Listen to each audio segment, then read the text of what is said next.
Murder हो जाई रे।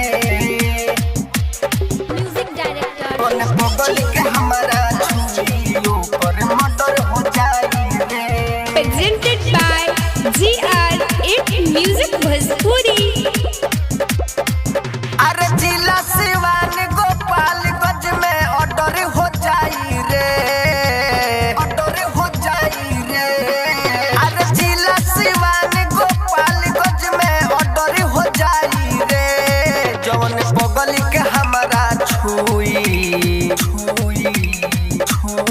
जवन जान के हमारा छुई ओकर मर्डर हो जाई रे। जवन पगल के हमारा छुई ओकर मर्डर हो जाई रे।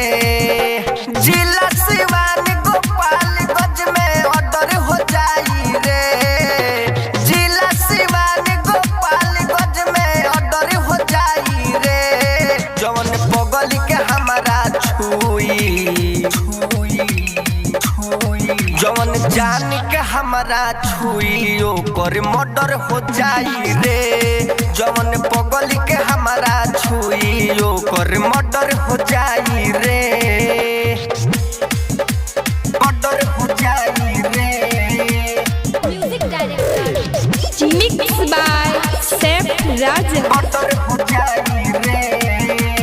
गोली चली ठाए ठाए लस गिरी धाए धाए केहू से डराइब नहीं आवे चाहे दाएं बाएं आवे चाहे दाएं बाएं आवे चाहे दाएं बाएं।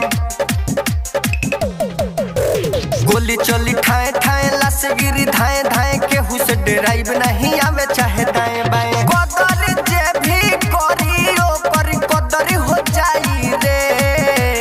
कदर जे भी करी ओकर कदर हो जाई रे। जवन पगल के हमारा छुई जवन जान के हमारा छुई ओकर मर्डर हो जाई रे। जवन पगल के हमारा छुई ओकर मर्डर हो जाई रे। मर्डर हो जाई रे। म्यूजिक डायरेक्टर कौन पगल के हमारा छुई ओकर मर्डर हो जाई रे। जाने होई जाने हमरा बसली कर जामे संजय शिवानी गोली मार दी है भेजा में मार दी है भेजा में मार दी है भेजा में।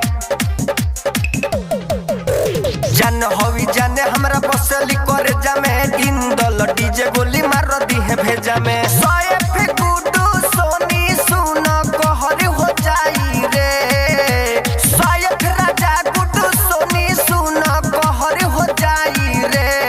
जवन जान के हमारा छुई जवन पगल के हमारा छुई ओकर मर्डर हो जाई रे। जवन जान के हमारा छुई ओकर